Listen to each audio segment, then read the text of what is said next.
Zinc, an essential nutrient in plant life, playing an important role in enzyme and protein development. The lack of this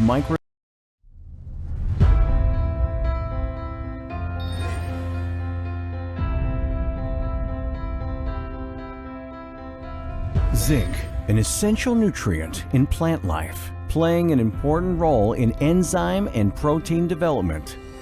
The lack of this micronutrient is one of the most common deficiencies in crops, having a negative impact on their quality and yield, generating worldwide losses in the agricultural industry. Since our foundation in 1952, at Zinc Nacional, we have specialized in the production of zinc compounds, such as zinc sulfate and zinc oxide, becoming leaders in the industry. We have a global presence with our products, reaching markets in more than 25 countries worldwide, working under strict quality controls and certifications. We offer our customers the best option in products for crop field care, constantly innovating and creating new solutions for the agricultural industry with worldwide distribution capabilities. All of this while playing an active and responsible role within our communities. Zinc Nacional, world leader in the production of zinc compounds.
As a farmer, you want to take good care of your animals and keep them healthy.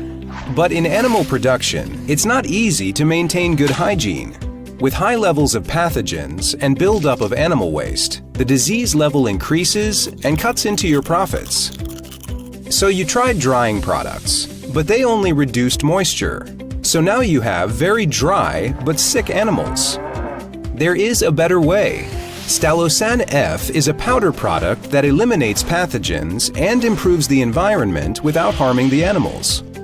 Spraying just 50 grams of Stalosan F per square meter once a week is enough to protect any kind of animal against infections and disease, helping you create optimal sanitary conditions, improving animal welfare, and increasing your profits. Ready to start increasing your profits? Contact your local distributor at stalosan.com.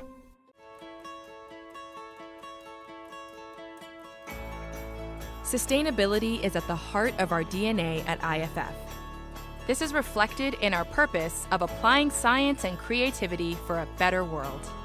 Creating a better world at IFF means understanding how we can leverage our business, our performance, and our partners to do more good for people and planet.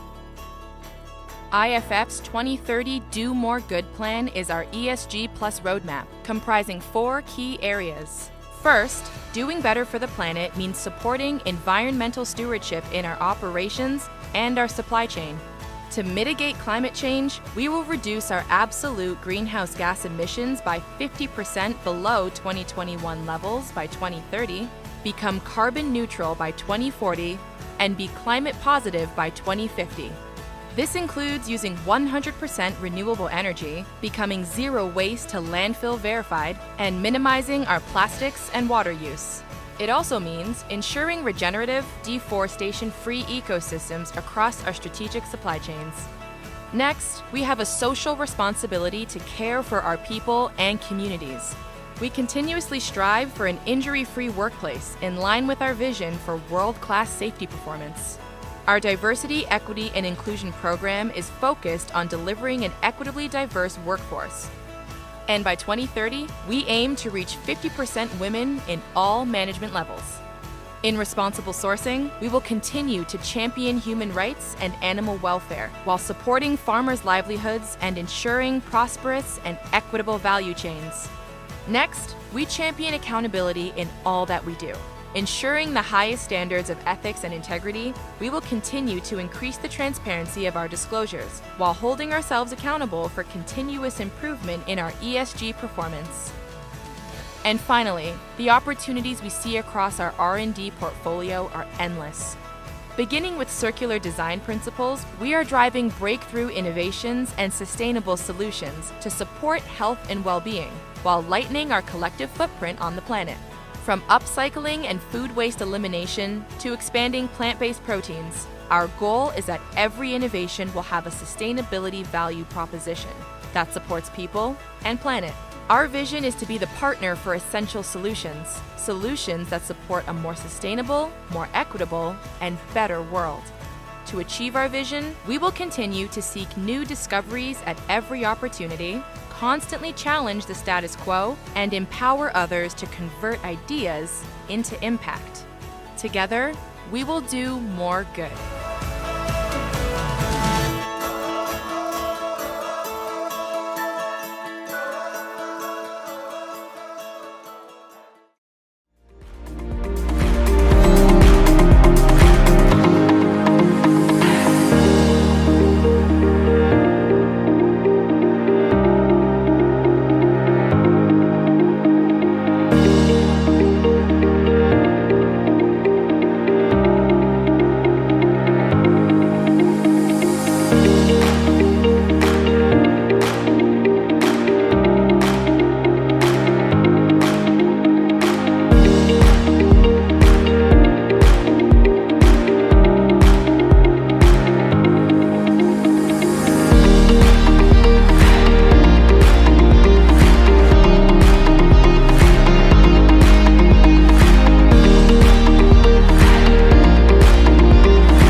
Good afternoon, ladies and gentlemen, and welcome back to the afternoon plenary sessions of the Poultry School Online 2022. For this afternoon sessions, we still have 4 plenary speakers. They will be sharing with us their technical expertise in their respective field of specializations. We are very excited to start this afternoon's proceedings. To begin with, our moderator for this afternoon's plenary graduated with a degree in Doctor of Veterinary Medicine at the University of the Philippines, Los Baños, Laguna. She has spent over 15 years in the animal health industry, having worked with Medilea Incorporated, Bounty Agro Ventures Incorporated, and JetBest Animal Nutrition and Healthcare Incorporated.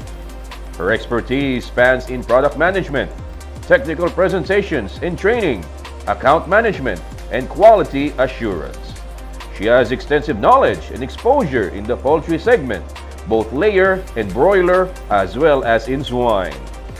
She was previously the Technical Extension Services Manager of Inoza Feeds Milling Corporation. And of course, at this point, ladies and gentlemen, we present to you Dr. Maria May Baltazar. Thank you and welcome. Just to brief you with this afternoon session flow, we will have 4 speakers, and after that we will have a live Q&A session. So there's plenty of time for you to type in your questions at the Q&A box. After the Q&A, we will award the certificates, closing remarks, and raffle draw. Also, don't forget to evaluate the speakers, take the quiz, and also to accomplish the event evaluation.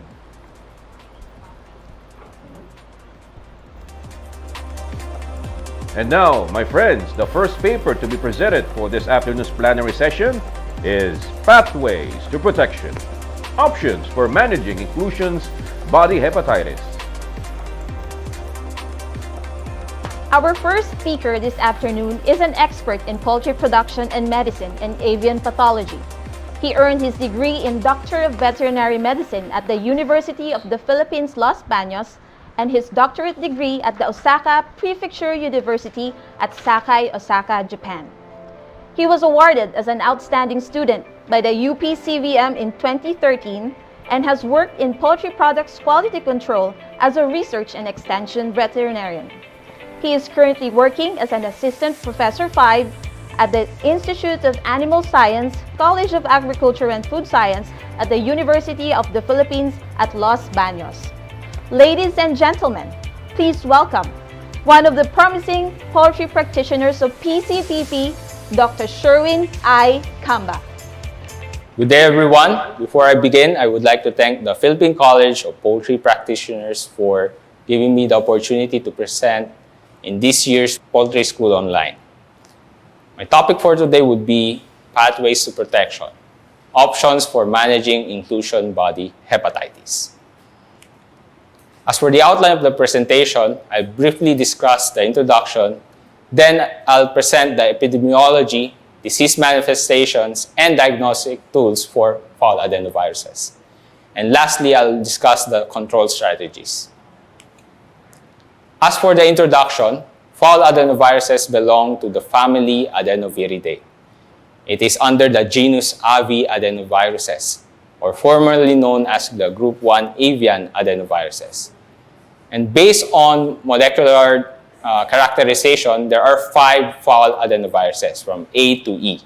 And as for the serotypes, there are 12 serotypes that have been characterized based on the International Committee of Taxonomy of Viruses. As for the characteristic of the virus, it is non-enveloped, double-stranded DNA type with an icosahedral shape, as you can see on the lower part of the slide. And the main feature of fall adenovirus is that it tends to replicate or multiply in the nucleus of its host cell, particularly the organs liver, pancreas, and kidneys. And histologically, you will see the development of intranuclear inclusion bodies. And unlike avian influenza, fall adenoviruses are not zoonotic, meaning the disease cannot be transmitted to humans. Another main feature of fall adenovirus is that they are quite resistant to environmental stressors. That's because they are non-envelope type of viruses. Some strains of fall adenovirus are resistant to acidic environments. There are some fall adenovirus that are resistant to disinfectants, primarily lipid solvents. And lastly, most fall adenoviruses are heat stable. As for the classification of adenoviruses, there are 5 genera, and 3 out of 5 genera can cause disease in poultry. And as for FADV, that causes IBH, it belongs to aviadenovirus. And if you're familiar with the egg drop syndrome, which causes severe reduction in egg production, it is caused by adenovirus. I mentioned about the different serotype of fall adenoviruses, and take note, there are differences among the serotypes. Some serotypes can cause disease or pathogenic to poultry. There are some that are not pathogenic. And as for the inclusion body hepatitis, which is the most common form of fall adenoviral disease in poultry, there are mainly 4 serotypes involved. You have serotypes 2, 8A, 8B, and 11. And as for the hepatitis hydropericardium syndrome, which is the fatal form or more fatal form of fall adenoviral disease in poultry, it is mainly caused by fall adenovirus 4. And as for adenoviral gizzard erosion, it is caused primarily by FADB1. And as for the prevalence of fall adenovirus worldwide, it is widely reported in almost all countries, and that includes the Philippines.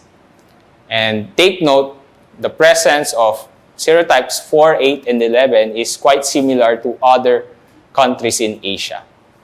And I would reiterate that the prevalence of serotype is would really depend on the location. And of course, based on the study by some researchers in Korea, they noted the potential shifting of the prevalent serotypes of fall adenoviruses in relation to IBH cases.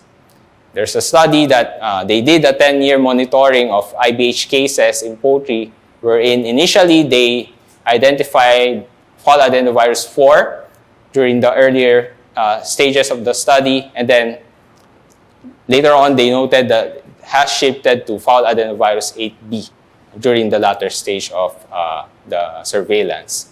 And as for the serotypes, take note, there are limited or no cross-protection amongst the fall adenoviruses, which is very important later on if you're planning to do vaccination. And as for the case of the Philippines, Dr. Dennis Umali was able to identify the most prevalent fall adenovirus strain in IBH cases, and that is fall adenovirus 8B. And he compared it to fall adenovirus 8B from other countries, and he noted that our strain was closely related to Indonesia, Canada, and China. As for the pathogenesis of IBH or HHS, primarily the virus would enter the body either by fecal-oral or inhalation. And then the virus would replicate in the nasopharynx and the intestine, and later on would spread in the bloodstream or viremia, and later on would disseminate to other organs such as the liver, the pancreas, the kidneys, and the intestines. And then later on, the bird's immune system would react to the virus, causing inflammation and necrosis of the particular organ. And the bird would continue to shed the virus mostly for 2 weeks. And then later on, if the bird has no immunity, it could lead to death. Or in some cases, birds, for those who survive, would still carry the virus and reshed the virus in the environment. And take note, fall adenoviruses can be spread in the farm either by horizontal and vertical. As for the disease manifestation of fall adenoviruses, I mentioned about the inclusion body hepatitis, hepatitis hydropericardium syndrome, and adenoviral gizzard erosion. For IBH, it was first reported in 1963 in the US. They reported it in broilers, causing a spiking mortality. And then as for HHS, it was first reported in the late 1980s in Pakistan. And then as for the adenoviral gizzard erosion, it was first reported in Japan in the early 1990s. And if you notice the slide, the number of cases of fall adenovirus from 1963 to 2008 is not that significant. However, after 2008, there has been a significant increase of cases. And especially in the Philippines, in terms of the situation, we're doing surveillance of fall adenoviral-related disease in poultry. And from January 2021 to June 2022, we noted the pattern in terms of number of cases. Usually, the initial cases were noted on the last quarter of 2021, and then during the first quarter of 2022, there has been a significant increase of number of cases. And currently, we're still doing the ongoing surveillance. And in terms of disease manifestation of fall adenovirus, in comparison to bird flu and Newcastle and also infectious bronchitis, we need to understand, because some farmers are being anxious in cases of mortality, high mortality. They usually thought it could be a bird flu or Newcastle, but they need to consider fall adenovirus. And for this virus, it mainly targets the digestive tract. Okay? Unlike in Newcastle and bird flu, they are multisystemic. They not only affects the digestive tract, but also affects the respiratory and other systems such as the neurologic nervous system. And in terms of reproductive effects, or in terms of egg production, fall adenovirus can cause a significant drop in the production. And in terms of breeders, it could also affect the hatchability. And this slide shows the typical clinical manifestations of IBH. And as you can see, the liver is swollen with signs of hemorrhages, and it is palish in color. And then similar observations is noted in the kidneys and also in the pancreas.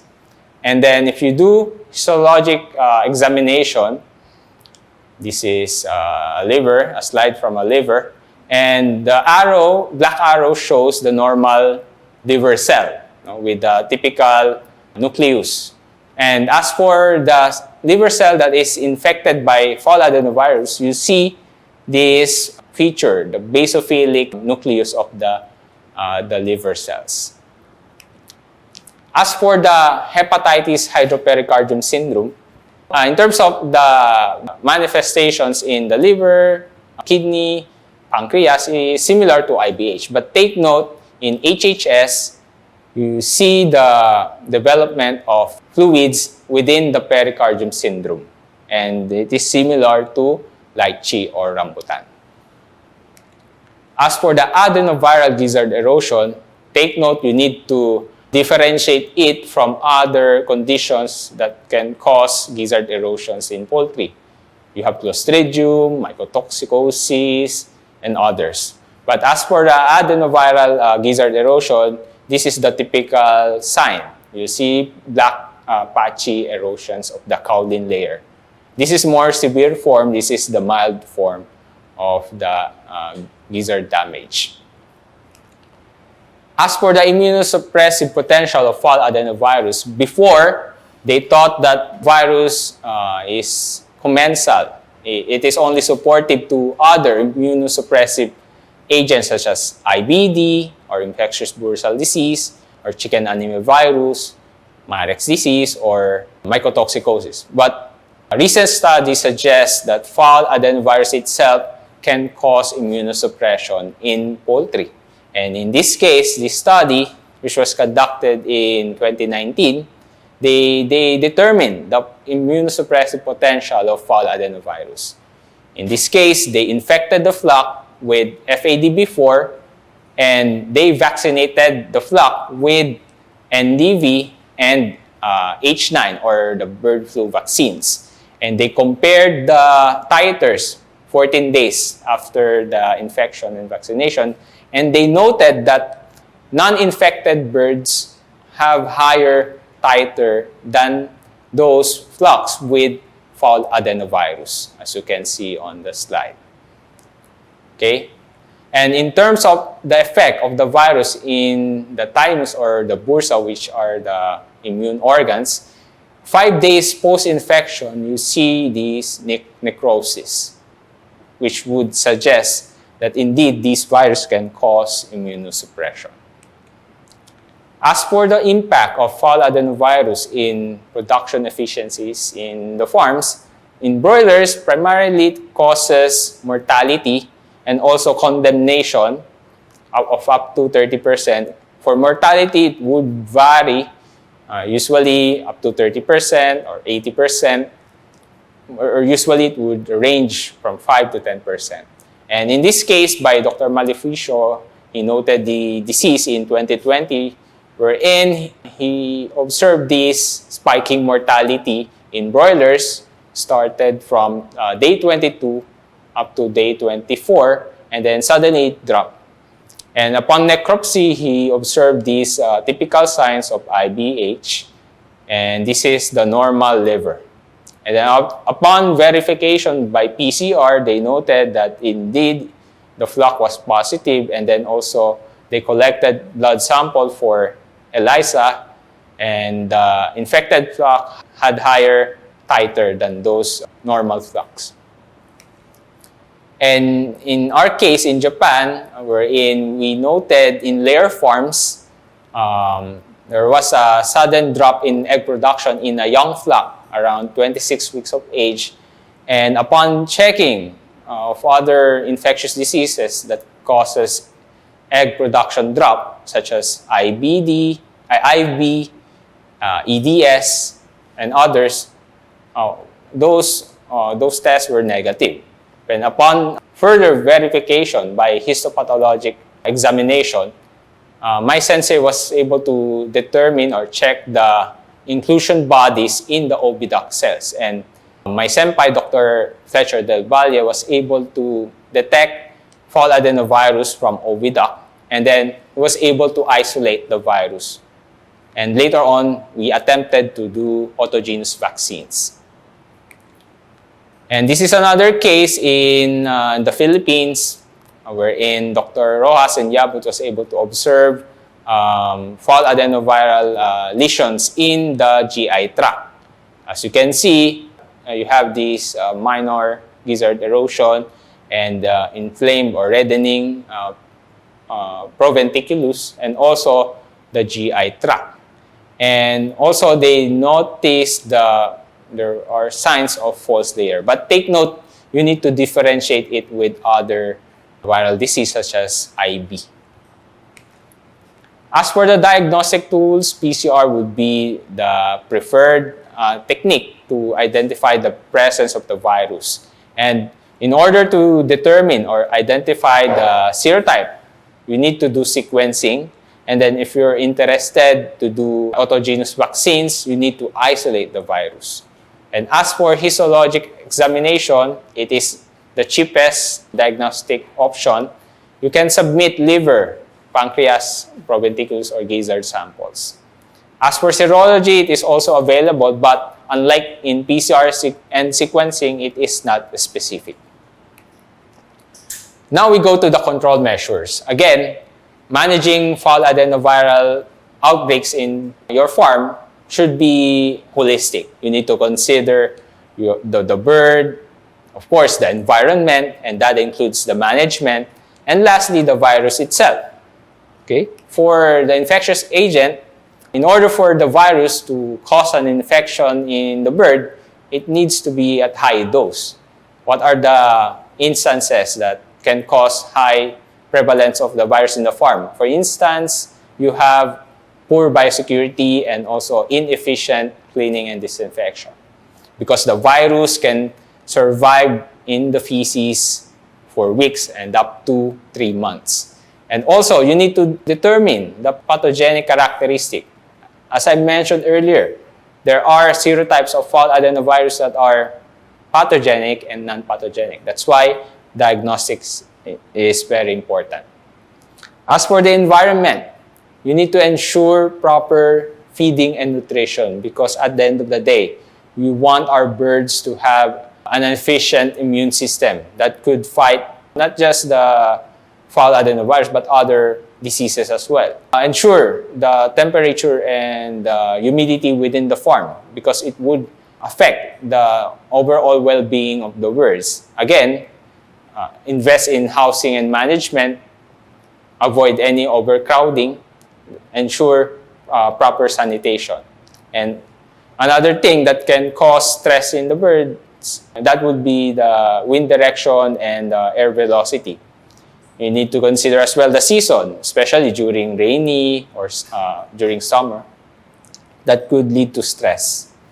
And as for the birds, again, it is very important that the flocks have an efficient immune system by ensuring, again, good nutrition, and also they need to be immunized. You need to give vaccination. With regards to vaccines, the table shows the different brands from different countries. These are selected. There are lots of vaccines available for fall adenovirus, and mostly killed. Okay? And primarily, we need to vaccinate the breeders, because the virus can be transmitted vertically, and as much as possible, we want to anticipate the presence of the virus in the progenies. That's why it would be the best option to vaccinate the breeders. As for the progenies, the broilers and layers, there are some cases that no vaccination in breeders, in some cases. For broilers, for instance, you can give vaccine at day 1 or in ovo. And as for DOP, you can also give at day 1, but you need to consider other vaccines that are given at day 1, such as MD and others. But as for the in ovo vaccination, it is currently, they're still developing the vaccine for that.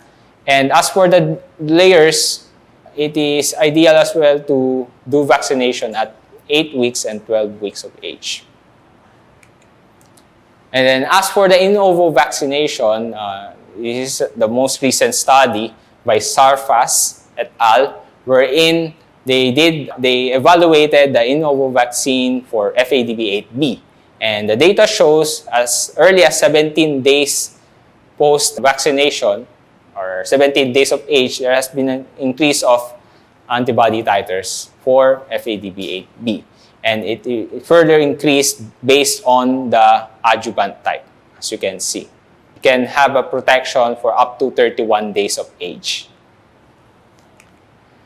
Again, I would reiterate the importance of good feeding and nutrition of the flock. And as much as possible, we would want to avoid any stressors that could lead to the reduced feed intake in chicks. It is because those chicks that are infected by fall adenovirus, they had the virus in the liver and pancreas, which regulates the blood glucose level. And in an event of hypoglycemia, which is the low blood glucose level in the blood, it would increase the severity of the IBH cases. And take note, glucose is a very important energy source of the bird's immune system. Okay? And other normal physiologic functions of the birds. You can also measure the blood glucose level of the flock, but again, this is not specific. Ideally, we need to test via PCR. Okay? And based on this study, the normal flock would have a blood sugar level of 240 milligrams per DL. And in cases of IBH, it can be significantly decreased up to 20 to 40 milligrams per DL. As for the preventive measures in the farm, again, since the virus is non-enveloped, you need to select the proper disinfectants. Again, cleaning is very important than the disinfectant. You need to ensure proper procedures in cleaning or ensuring there are no organic materials that are left in the equipments or the floorings, etc. before applying the proper disinfectant. And this study, which was conducted by Inoue in 2020, wherein they compared various disinfectants. You have the lime or calcium hydroxide, aldehyde or glutaldehyde, and then phenols. You have ODCC and quaternary ammonium compound, which is the DDA. And the result shows that calcium hydroxide and glutaldehyde can kill the virus. Unlike in ODCC and DDA, DDA, that's a quaternary ammonium compound, the ODCC, which is the phenol type of disinfectant, they are resistant. Similar to the control. No? The control is tap water, and this is the level of the virus. No?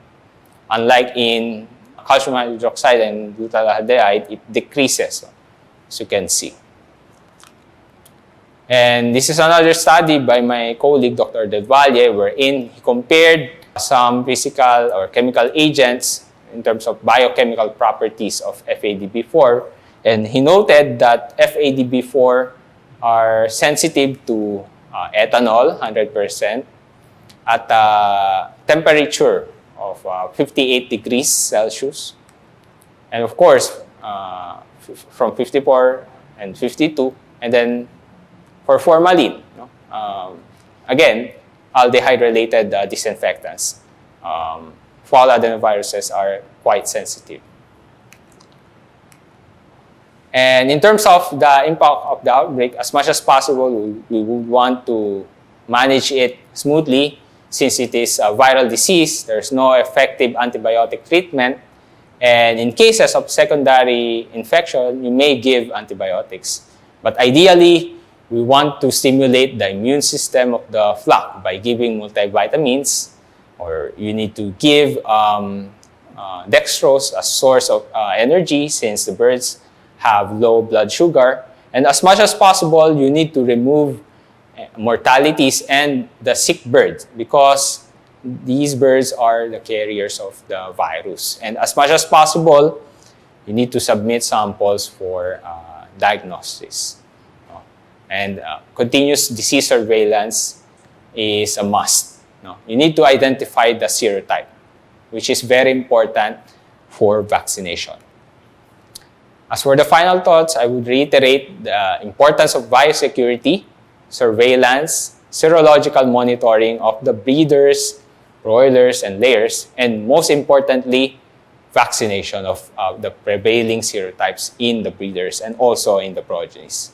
And as much as possible, invest in animal health programs. Call your veterinarian.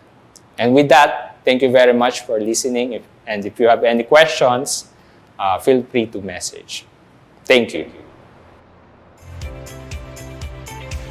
Thank you very much, Dr. Camba.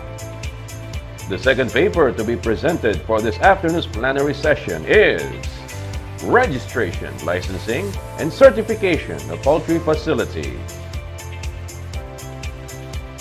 Our next speaker earned her degree in Doctor of Veterinary Medicine at the University of the Philippines, Los Baños, Laguna, and Masters of Science in Veterinary Medicine in the same university.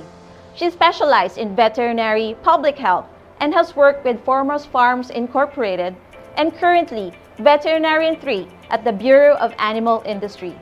Ladies and gentlemen, please welcome Dr. Daphne L. Jorca. Good morning. My name is Daphne Ray. I'm the head of the Animal Facilities Regulation Section of the Animal Health and Welfare Division, Bureau of Animal Industry. Today, I will be presenting a topic about the registration, licensing, and certification of poultry facilities and transport carrier.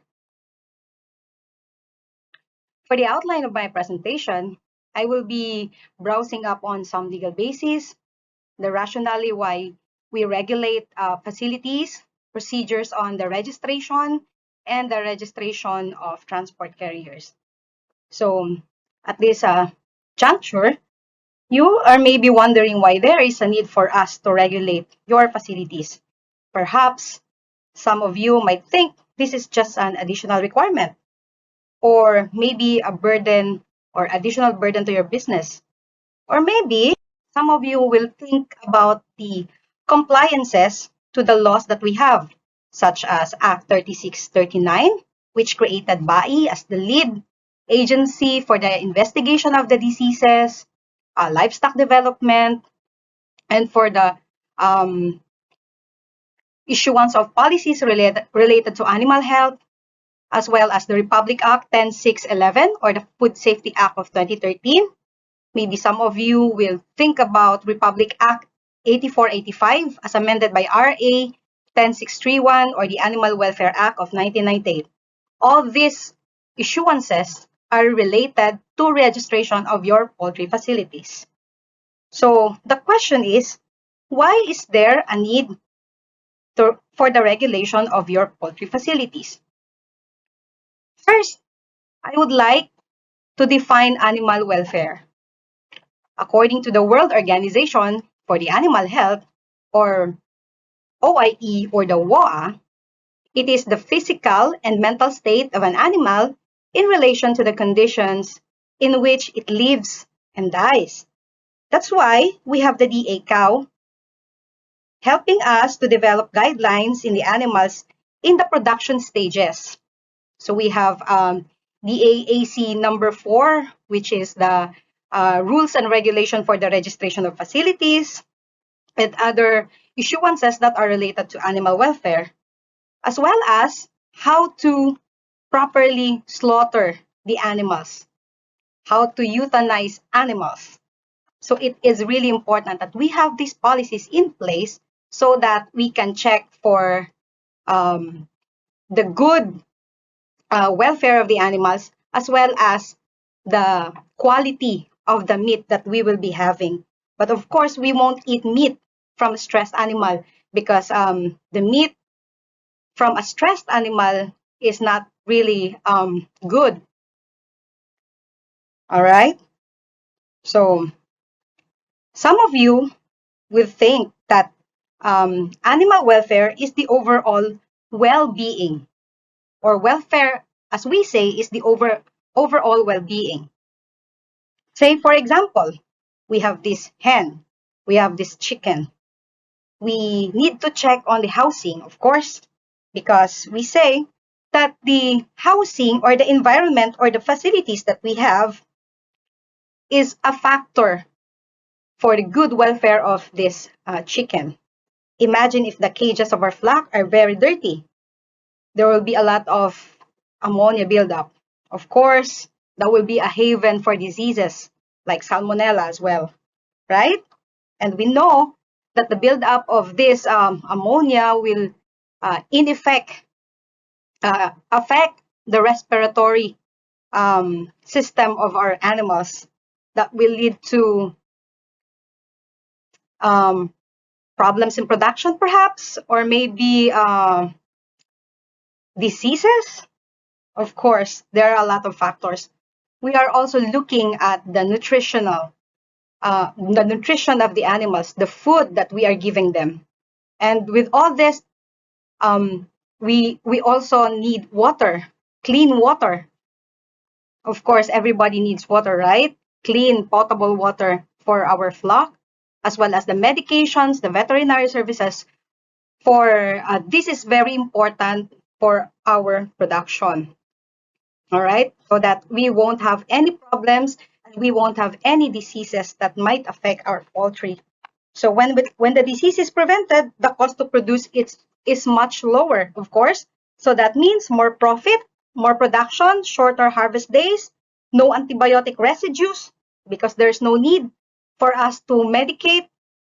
And of course, zoonotic diseases will also be prevented, such as salmonella and avian influenza. So, looking back on the animal welfare, we are looking basically at the 5 freedoms of the animals. So this is freedom from hunger or thirst. That's why we are providing them good and quality feeds and water. Freedom from discomfort. That's why we are checking for the facilities. Freedom from pain, injury, or disease. That's why we give medication, supplements, and we have the veterinarians in the farm. Freedom from fear and distress, freedom to express normal behavior. And all of this actually is the 5 basic needs of our flock. So the need for suitable diet, the environment, the need to be protected from pain and suffering, to be housed with or apart from others, or the need to exhibit normal behaviors. And when we have this happy and healthy flock, we will also have a good production. Do you agree with that? Yes, a good production. And in the long run, we will have high economic benefits. Okay, so going back on my previous slide, this one, welfare actually is the overall well-being, which means when we have a good welfare, we have a good health as well. And when we have a good health, we have food safety. Of course, we don't need to medicate. There will be no residues. We will have food security because we have a good production. We were able to provide the needed or the demand of the population, right? And a good public health because there are no diseases, there are no zoonotic diseases that are lingering in our facilities. And of course, I would like to highlight the One Health concept. So One Health, according to the World Organization for the Animal Health, is the human health and animal health are really interdependent and bound to the health of the ecosystems in which they exist, right? Because we cannot live in the expense of the others. If we want to have a good production, we need to provide a good housing, good nutrition for our flock. We need to protect the environment as well. All right? So, why are we regulating then? Because we want to ensure that all farms or facilities that will be registered will follow a minimum standard or guideline provided for the animal facilities in terms of, first, the biosecurity.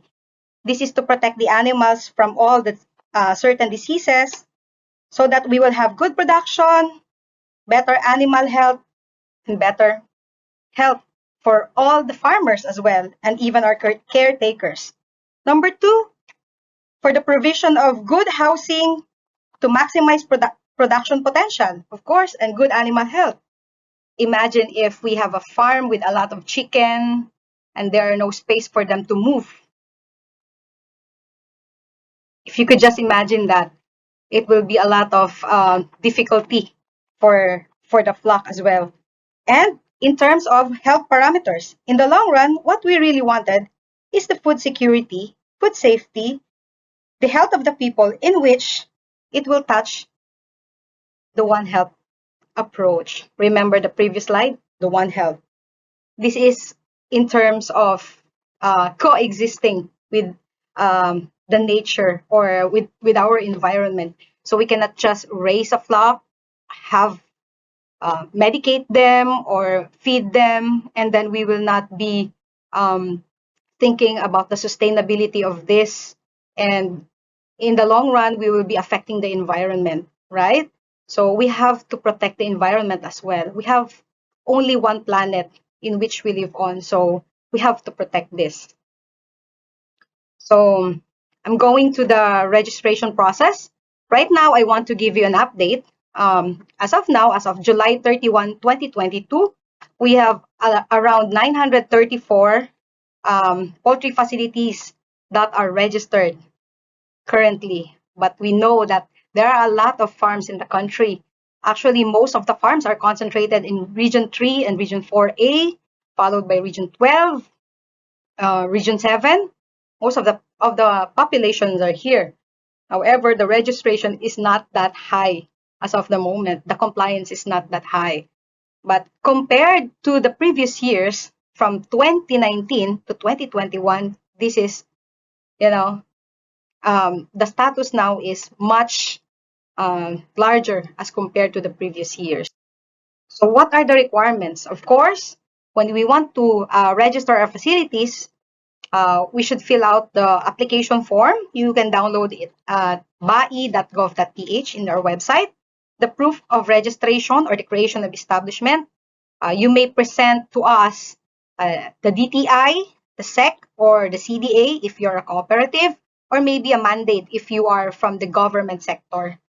All right, if you want, or if you are from the local government and you want to have poultry facilities for your dispersal, you may present your ordinance or the mandate of your organization. Of course, the valid mayor's permit, but we will only be requiring this upon the renewal of your registration.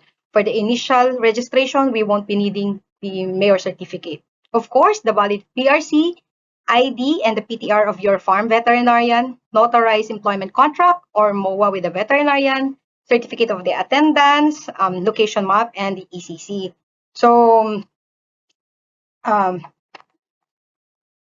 when we have this informal survey of the farms that we are registering, we ask them what is the most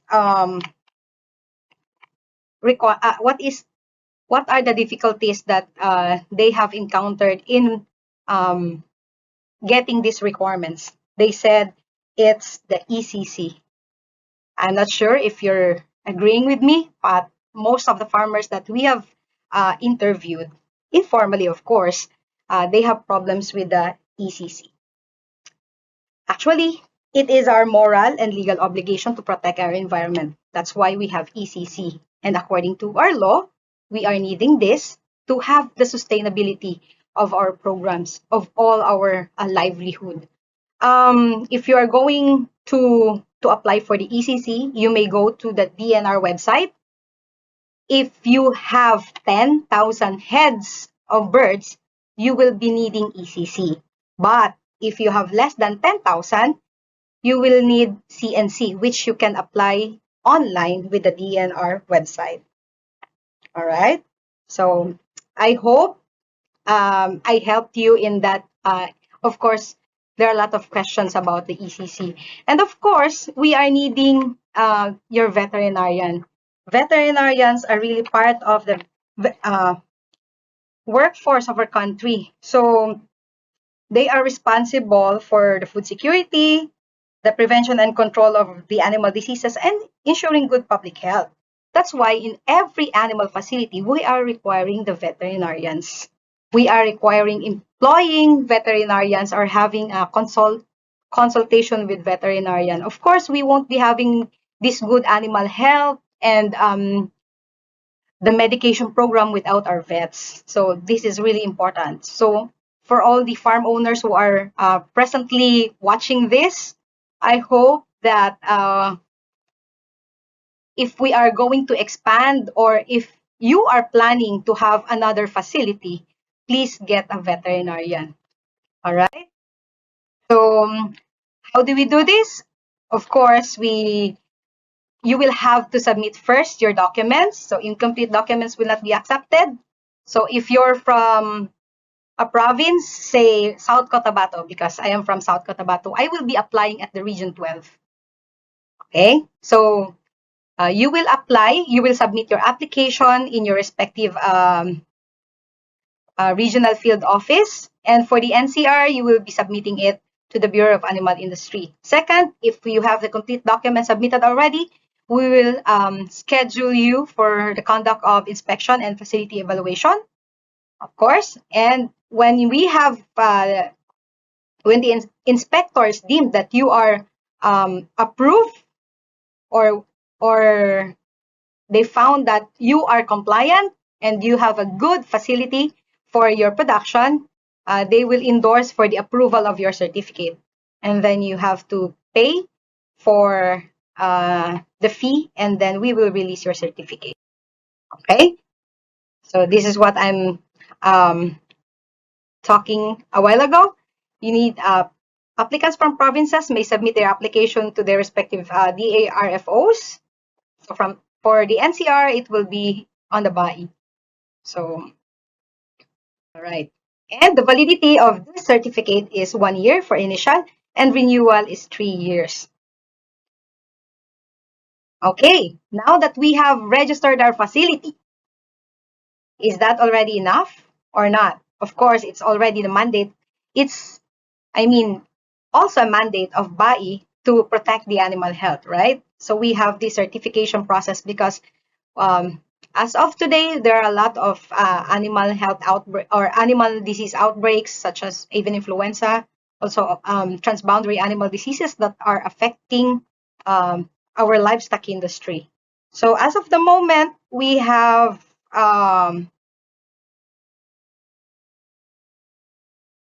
as you can see in the figure, we have aviaries that are certified, duck farms that are certified, game fowl farms, hatchery, poultry breeder, layer, and quail farms that are certified. Although most of these are from poultry breeder and layers.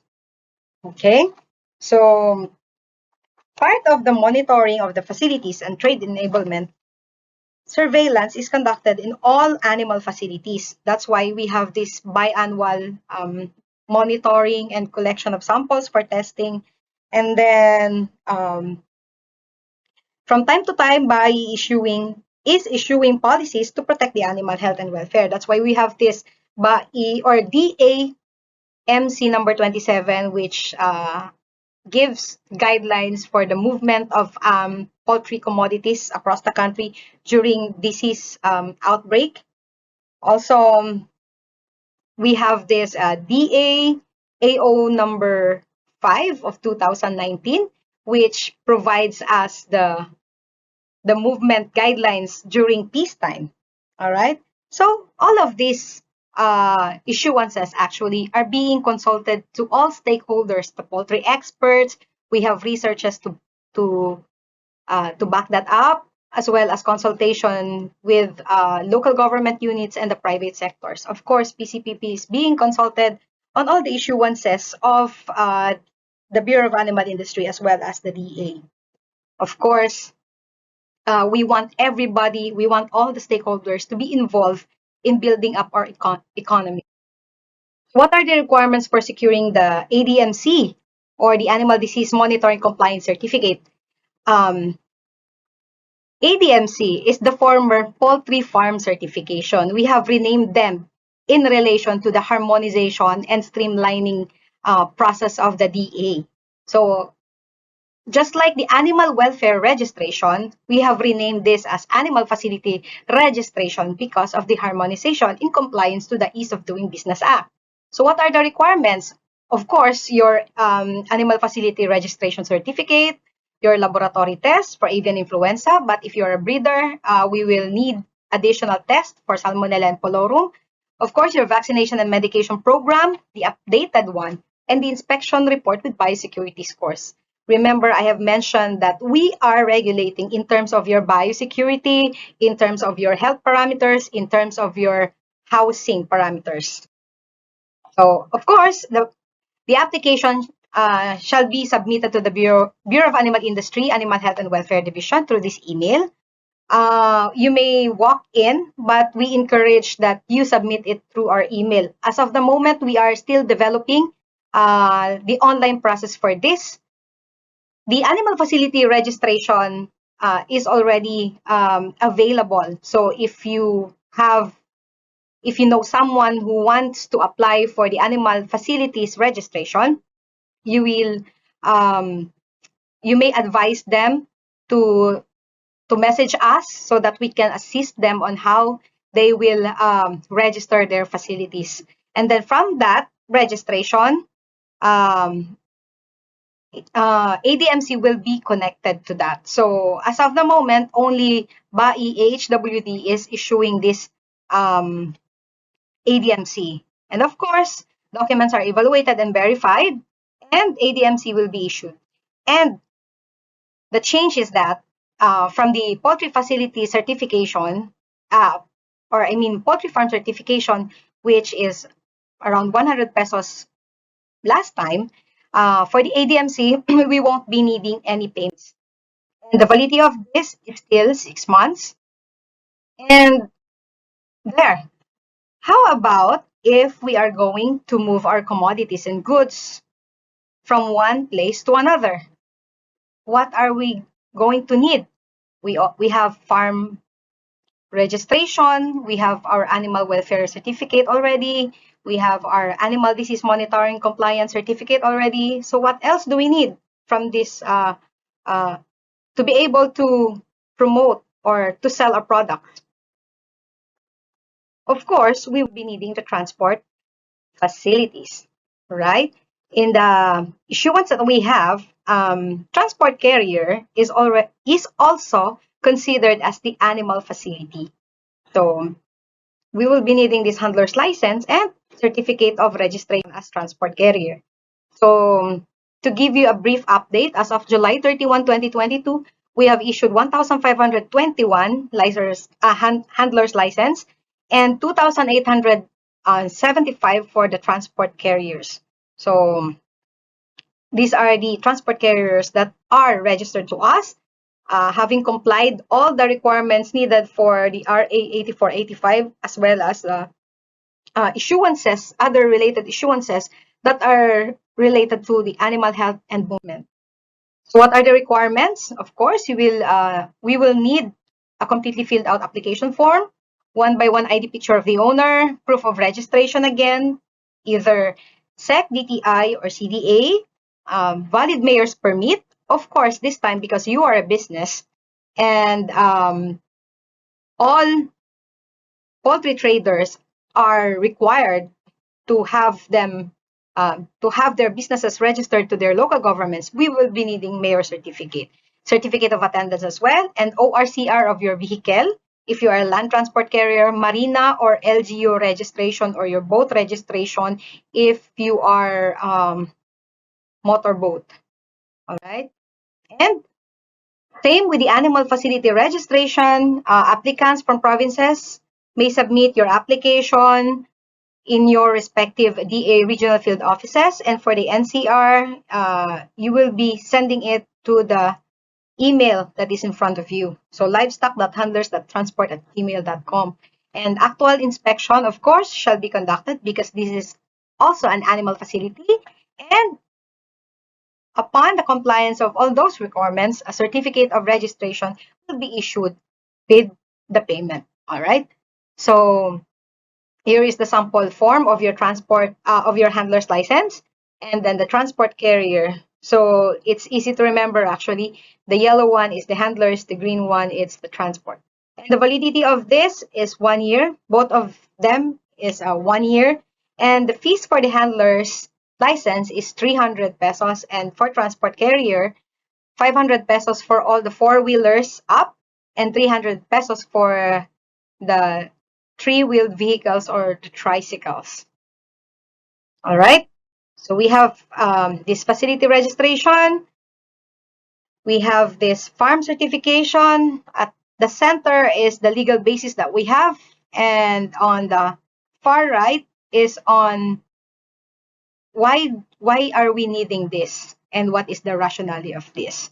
So for animal facility registration, of course, we are checking for the animal health and welfare, of course, for farm certification as well, food security and food safety. And we know for a fact that BAI is not only mandated to have to control the diseases, but also we are mandated to develop our livestock. So we have these breeder farm programs. It is stipulated in Section 3 of the Act 3639. We also have these good animal husbandry practices that is according to Section 15 of RA 10611, which is on food security and food safety. These are the basis why we have these specialized programs.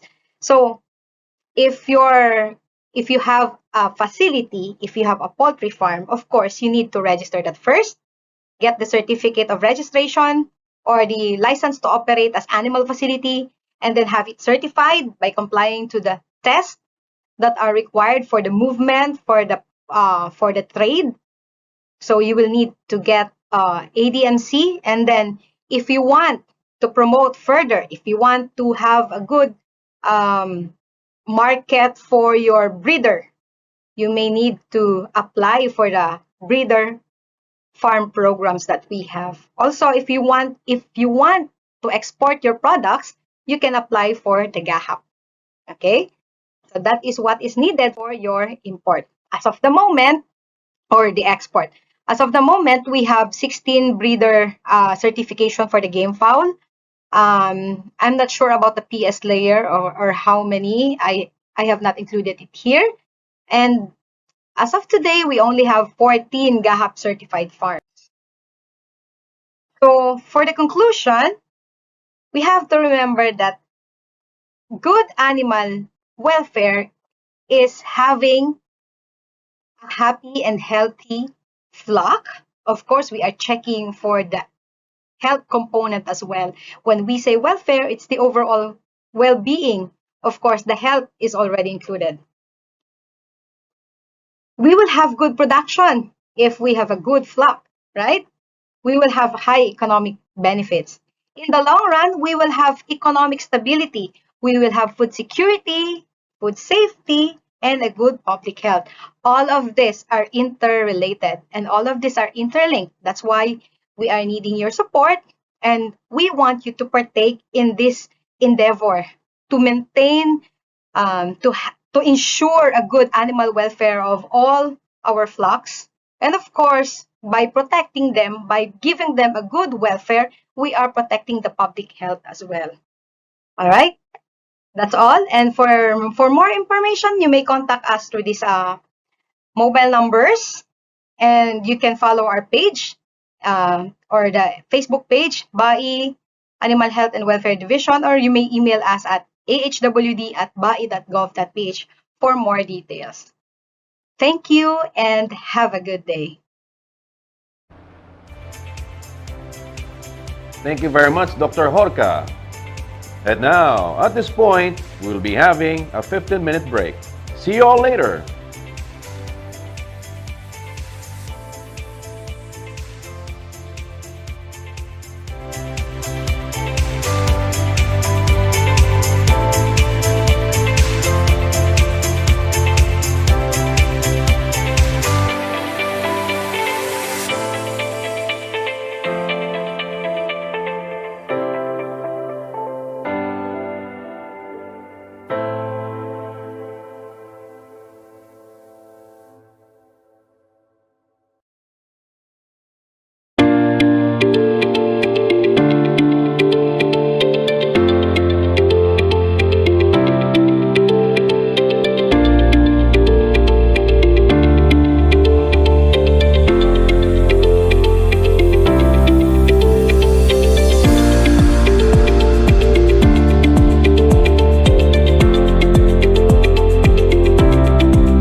Hello there, welcome back.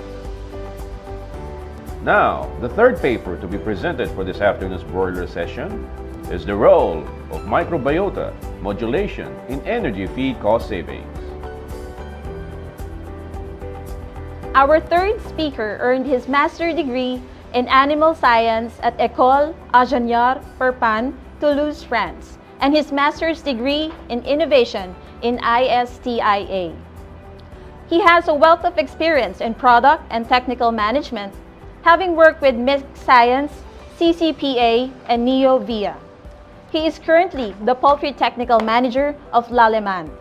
Ladies and gentlemen, please join me in welcoming Dr. Jean-Baptiste Soula. Hello everyone, I am Jean-Baptiste Soula, Poultry Technical Manager for Lallemand, and I'm here to present you the role of microbiota modulation in energy feed cost savings. During this presentation, I will shortly introduce what is the economical raw mat context today, feed cost context, and then how feed additive Saccharomyces cerevisiae boulardii SNCM 1079 could be of economical interest to address and modulate high feed costs. Also, there is a part that I want to show you on how this feed additive can improve or increase the feed efficiency, especially on the energy side, and how it can support poultry production. And finally, how it works, the mode of action, and the nutritional recommendation before to finish with the take-home messages. To introduce the presentation, of course, you all know that feed costs are a very big part of the global cost for poultry production. It counts for between 60 and 80% of the global poultry meat production cost. And it's really a central point that we need to manage to optimize the whole poultry production. And we all faces crazy raw mat cost increase in the next past months and almost years now for wheat, but in the case of the Philippines, more soybean, corn, everywhere in the world. And we experience more than 30 to 50% increase of this raw mat cost. So it's a huge impact on the global cost for animal production, especially for poultry. In this context, we need to find strategies to be able to optimize and modulate feed costs so that we can still be able to address the market with interesting meat price to the customers. So here, I just want to highlight an interesting solution. It's Saccharomyces cerevisiae boulardii SNCM 1079, the very specific Saccharomyces cerevisiae live probiotic coming from the Saccharomyces cerevisiae family, and with a very unique metabolism and mode of action.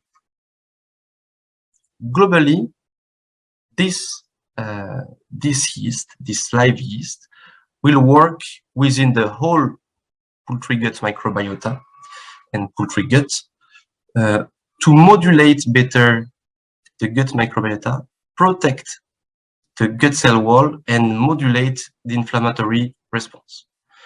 We'll see this later in the last part of the presentation, but just for your information, it works to balance better the gut microbiota with oxygen scavenging, with production of enzyme that will detoxify some bacterial presence. It will also strengthen the gut cell wall impermeability, and also help to produce or to support the production of immune cells so that the birds, they can be more protected against any kind of challenge. What is nice with this solution is that when we combine all the trials we have done everywhere in the world, in Europe, in the US, in Asia, especially the Philippines, in Middle East. When we combine all of these trials together to check the efficacy, in vivo efficacy at farm level, these are the zootechnical performances we get out of the utilization of this solution. So, as I told you before, when we took into account these 24 trials, representing more than 1.5 million birds, we are able to get a slight improvement of body weight of the birds, plus 1.75%, a nice improvement of the FCR, feed efficiency, by 4 points, and an interesting reduction of mortality by almost 20%. Here, I just want to highlight that this big meta-analysis represents really a robust and strong data that we can present to the market, that we can address to the market. Upon these technical performance standards, we are able to compute the return on investment. When we combine all of these trials, looking at the body weight, looking at the FCR, looking at the reduction in mortality, when we combine the economical situation of this solution, we are able to get a return on investment of 3.5 to 1. It means that for each $1 you invest in the product, you get 3.5 back.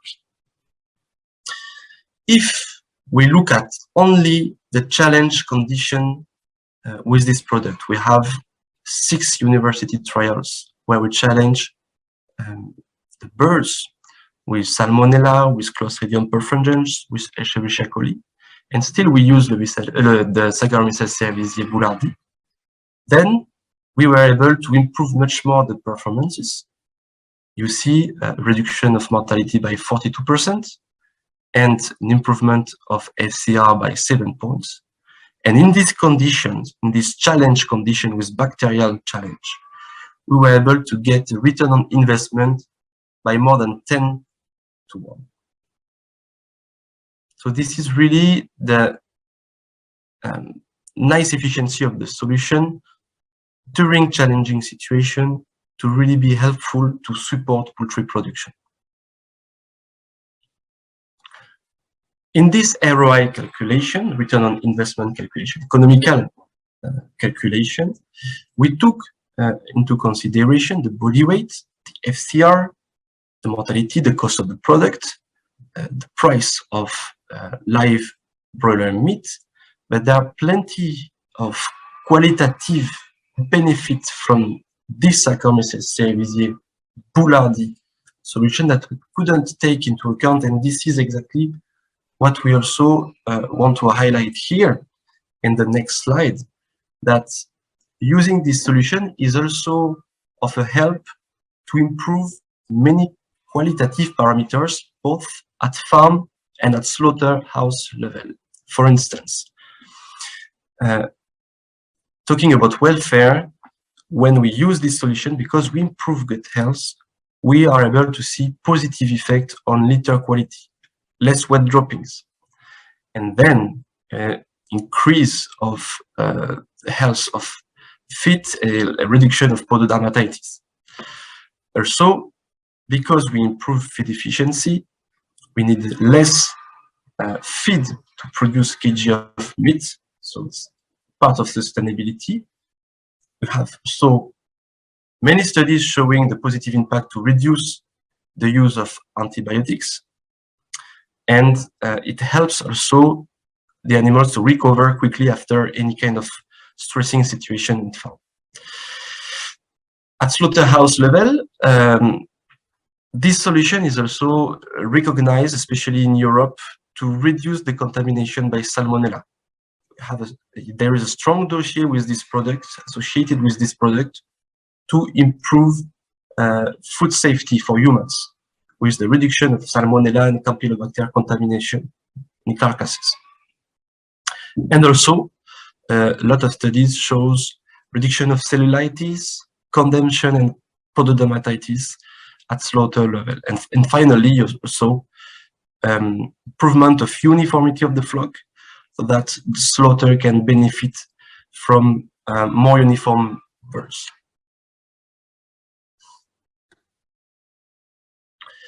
So, using this solution allows to improve gut health that will benefit for the meat production and the meat quality.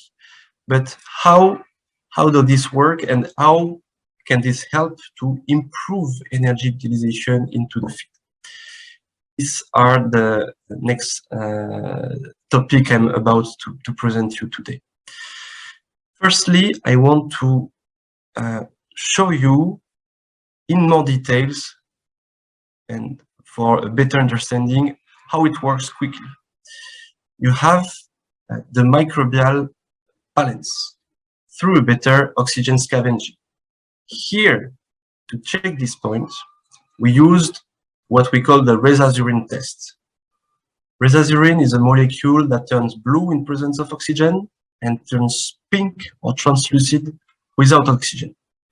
So we put the Saccharomyces cerevisiae boulardii inside, and we checked after how long there is no more oxygen in the solution. It appears that within 15 minutes in vitro level, there is no more oxygen when we use this solution.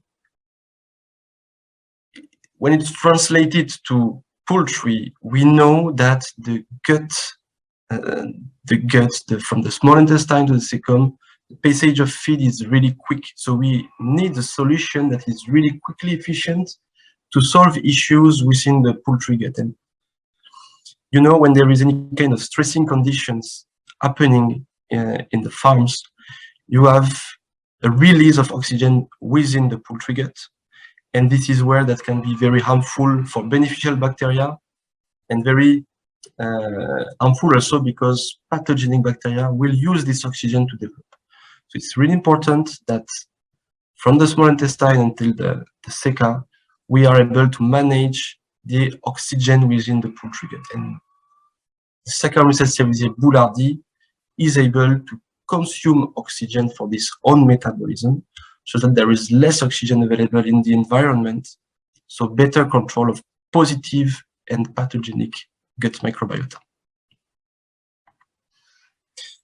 As a proof of that, there are a lot of studies stating that using Saccharomyces cerevisiae boulardii SNCM 1079 show a positive impact on the beneficial bacteria and a better control of the pathogenic bacteria. Here you have an example within the applicant sequencing technology, where we can see that using these feed additives helps for development of lactobacillus, okay, in both fecal and fecal samples, but also helps to better control any kind of pathogenic bacteria. And you have many examples here after challenge with Salmonella typhimurium, Clostridium perfringens. You can see the positive impact of using this feed additive to better control the population of these bacterial pathogens. If I take an example here for the left-hand side of the slide, Salmonella typhimurium, we can see that using this feed additive allows to reduce by 2 log, meaning to say 100 times, the presence of Salmonella typhimurium in the intestinal gut of the birds. So really huge efficacy to better manage the presence of this pathogenic bacteria. And to come back to beneficial bacteria, again, it's applicant sequencing study here. We could see, thanks to the use of the Saccharomyces cerevisiae boulardii, an increase, especially with the Ruminococci and Butyricicoccus, which are recognized to be positive for the production of short-chain fatty acid, for instance. It's a good sign of gut health. Same way, we have also special bacteria, Faecalibacterium prosnitzi, which is also recognized as very beneficial for feed efficiency, for instance. And as another proof of concept, there is also this nice study showing that when we use the Saccharomyces cerevisiae boulardii before any kind of challenge, after 7 days of use, you have already a higher production of short-chain fatty acid, because this feed additive allows to better support gut health. So you have more beneficial bacteria, especially the one producing short-chain fatty acid. So we have much more short-chain fatty acid production in any kind of situation.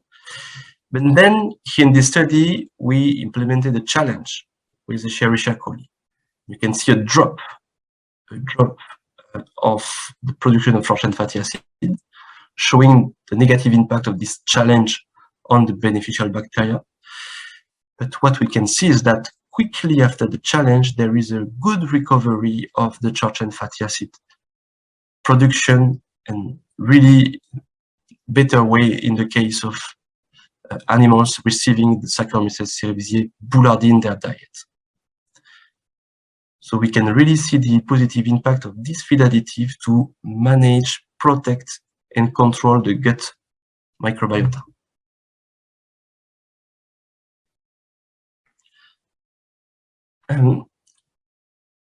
The production of short-chain fatty acid is a first sign of good gut health, primarily, because we know that we have a lot of bacterial community producing short-chain fatty acid and supporting health and digestion.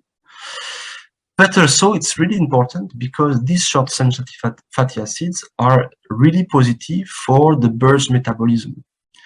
They are used as many energy sources. And it's really important to understand and know that 5 to 20% of the energy needs comes from the production of these short-chain fatty acids. So we really need to secure the birds with the positive gut microbiota to take the best part of the feed and to have the highest feed efficiency associated with a positive and good gut microbiota. You see, protecting this gut microbiota can help to play with feed efficiency. So this is one part I wanted to highlight here. Secondly, the Saccharomyces cerevisiae boulardii strengthened the gut impermeability property of the gut cell wall. There are a lot of studies showing that using this solution in standard condition or either in challenging condition help to strengthen the physical parameter of the gut cell wall. We have higher villi height when you use the solution without stress or after stress. For instance, the right hand side of the slide, you can see that after a Salmonella gallimimus challenge, the villi height is higher in the case of the Saccharomyces cerevisiae boulardii group. But also, we have nice studies showing interesting facts, especially on the tight junctions. And here you have the explanation of the protocol we had. We look at one specific protein that is part of the tight junction protein network. It's called the ZO1. You can see the structure with the pictures. So picture A is the control group before any kind of challenge. You see a good network of protein to really bind the enterocytes together. The same in the case of the picture B, which is Saccharomyces cerevisiae boulardii group. And then after, we induced stress with the use of Escherichia coli. And you see that in the control group, there is a big destruction of this network. It means that bacteria and the toxin can come easily through this network because there is no more protection. But in the case of Saccharomyces cerevisiae boulardii group, you have the maintenance of this network, this protection, even during the challenge or after the challenge. So it's another proof that controlling better the gut microbiota, controlling better the pathogenic bacteria, also helps to protect the gut cell wall. Finally, there is also a positive effect of using this feed additive to modulate the immune answer. And you have here some effects using the solution to modulate better the interleukin production that are messenger for pro or anti-inflammatories situation. And what is really nice is that globally we can see better production of anti-inflammatory cytokines when we use this feed additive, and the reduction of pro-inflammatory cytokine when we use this solution. It's the same here with a study on humans, but you have a good summary of what is happening when we use this solution. As you see, increase of interleukin 4, interleukin 10 that are recognized as anti-inflammatory cytokines, and a reduction of pro-inflammatory ones, interleukin 8, 6, TNF-alpha. Here, it's a bit complex and we need much more time to discuss this point, but what is interesting to understand is that in the case of any stressing situation, heat stress, feed stress, pathogenic or sanitary stress, you will have an induction of inflammation with the birds. And this is where we need to have a good control of this immune answer, since we can have an overstimulation of this inflammatory process that is really costly in terms of nutrients, because we need, or the metabolism needs to produce cells to control the problem, and usually they are produced in higher or too much quantity, and this is really costly, especially in antioxidants, amino acids, and also energy to produce these cells.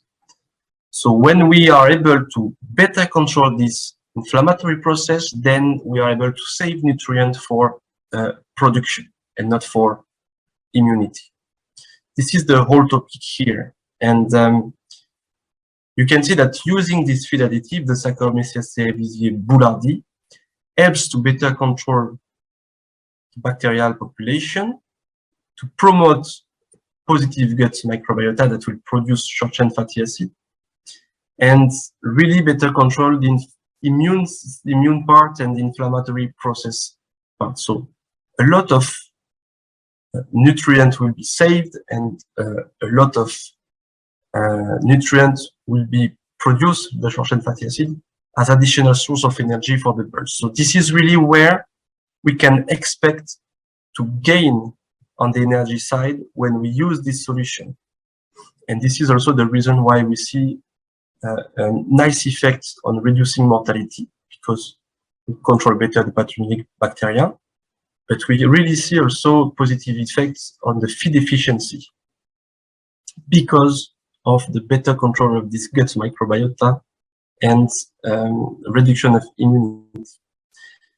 And this is a crucial point, especially nowadays, knowing the raw mat prices context, because having a better feed efficiency or more nutrients available from the same feed when we use this Saccharomyces cerevisiae boulardii allows the market to use this solution together with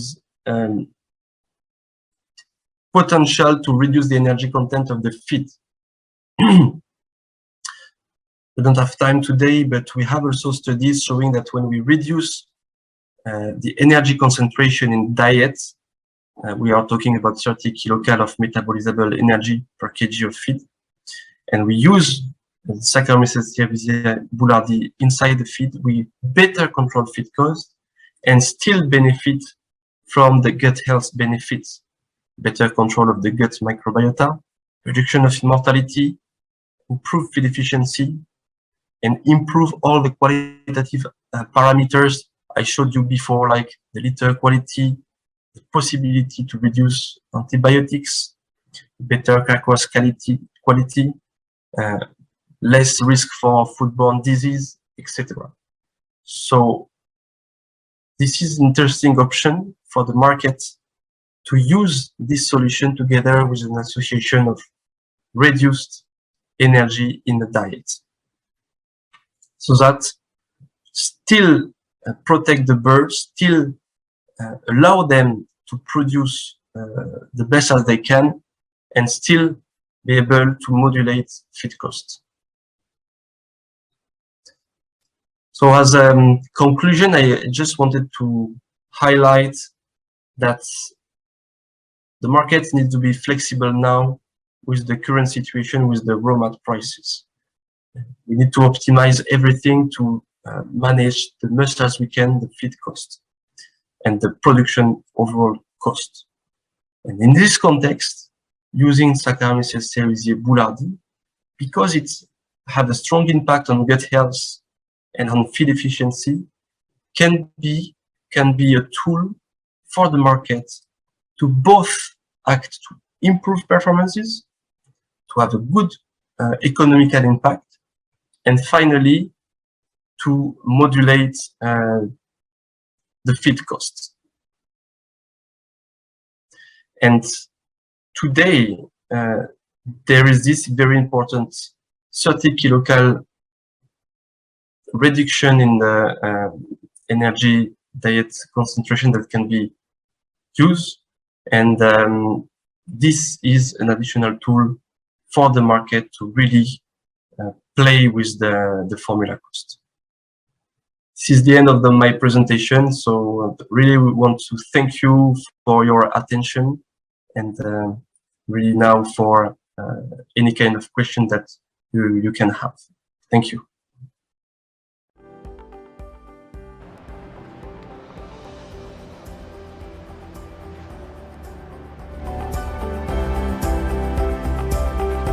Thank you very much, Dr. Robert Swick.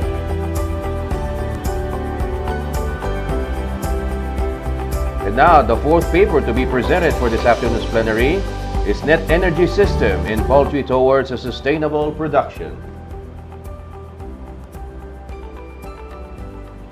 Our last speaker has a great depth of experience in poultry nutrition and biochemistry. He earned his PhD at the Oregon State University, Oregon, USA. He has worked as technical and managing director for the American Soybean Association and Linden Nutrition Pty Ltd, respectively. He is also a former professor at the University of New England.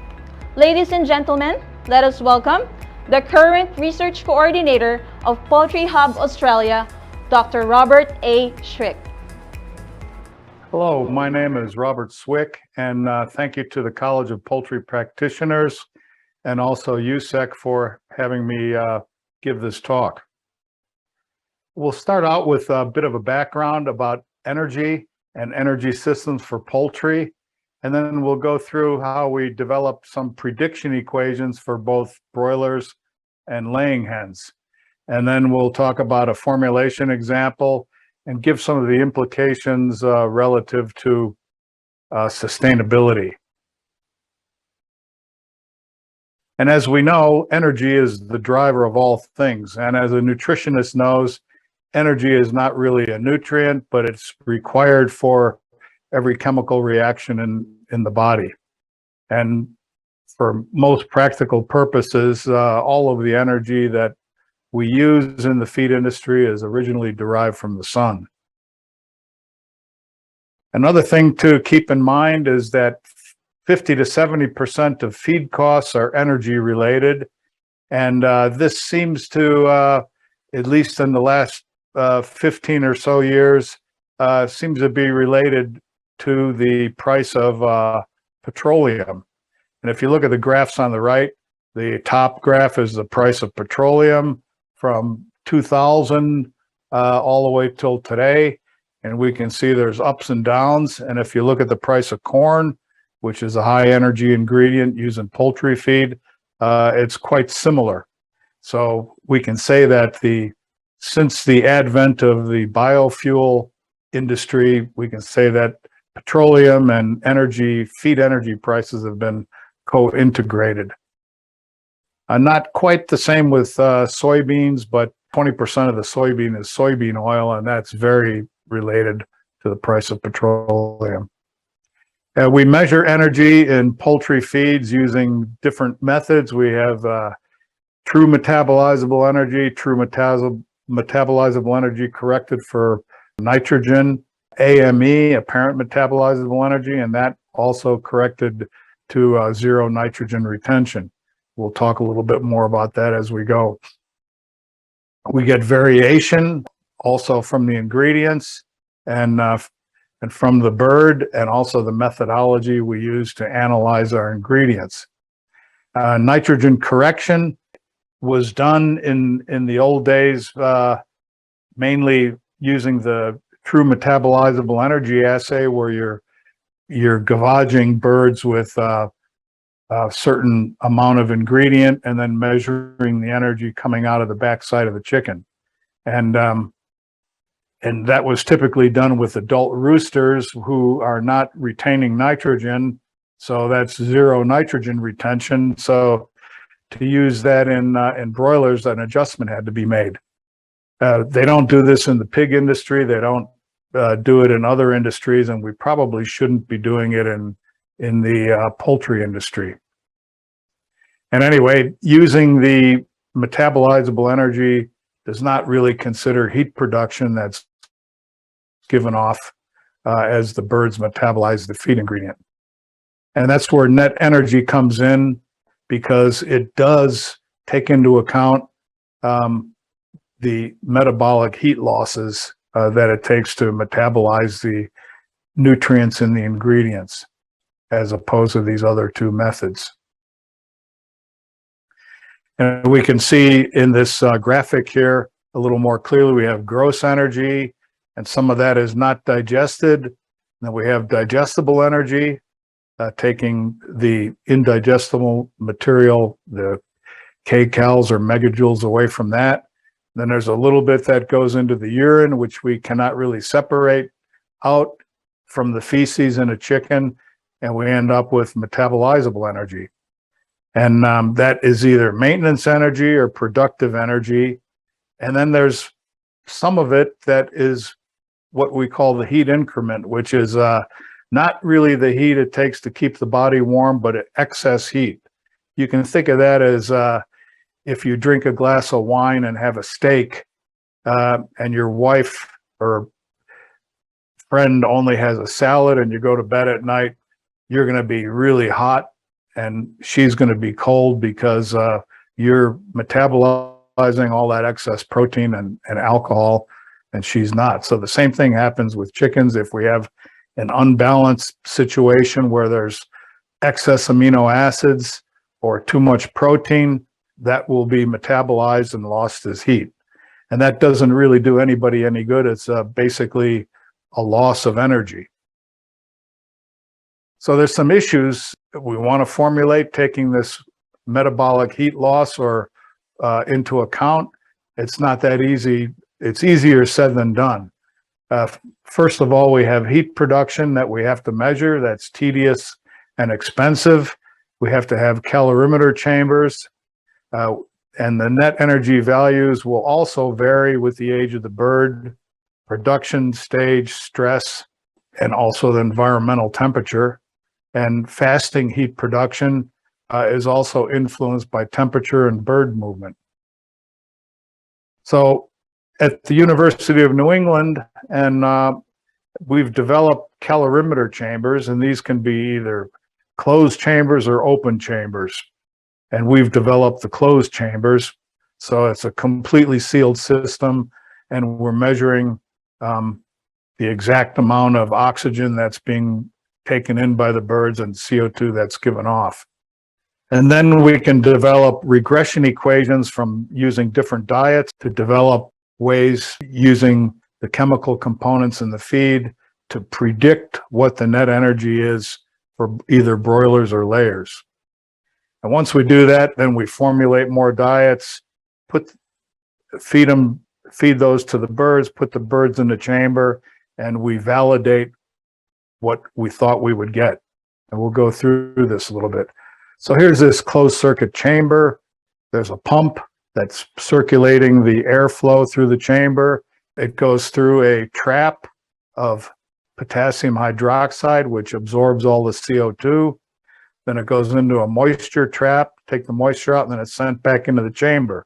So as the birds are consuming, well, as the CO2 is being absorbed, the pressure in the chamber goes slightly negative. And then there's a sensor connected to a electronic control box where when the pressure goes slightly negative, then a solenoid valve will open and backfill the chamber with pure oxygen.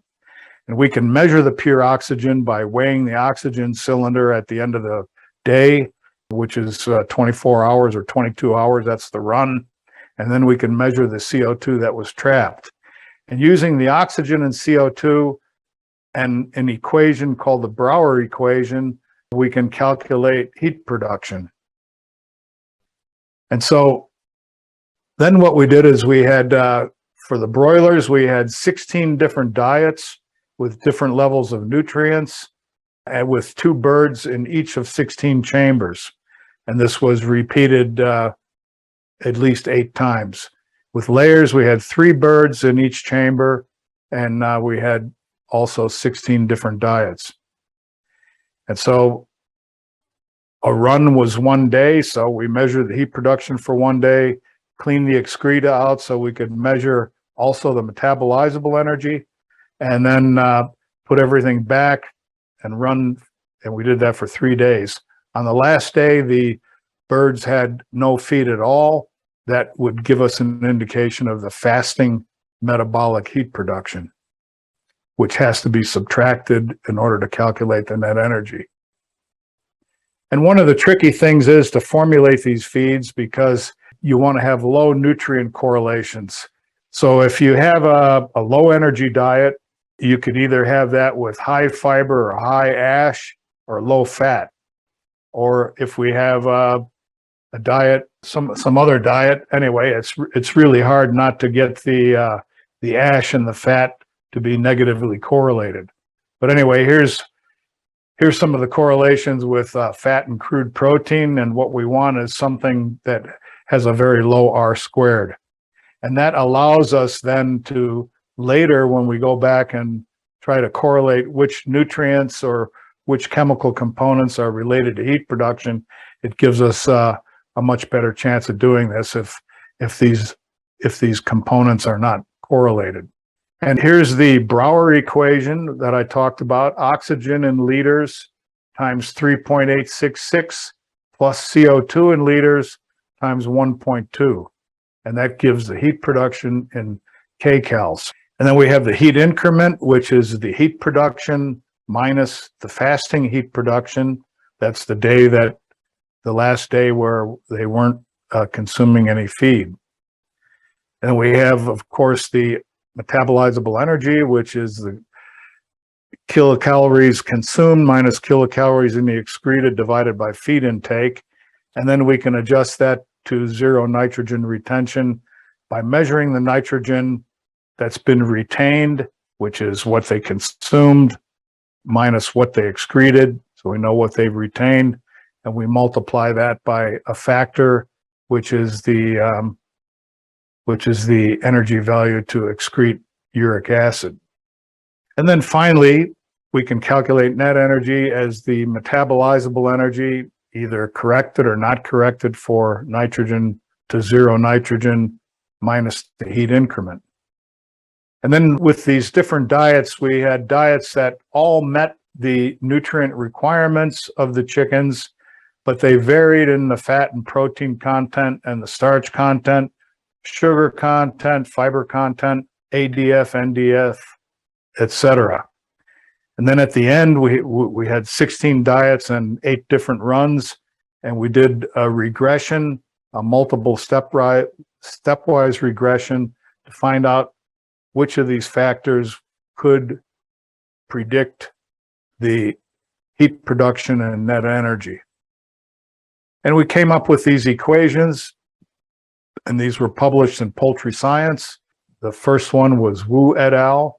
And AMEN, which is corrected to zero nitrogen retention, times 0.808 times plus ether extract times 0.808 is a constant, and then ether extract times 7.4 minus crude protein times minus 4.061.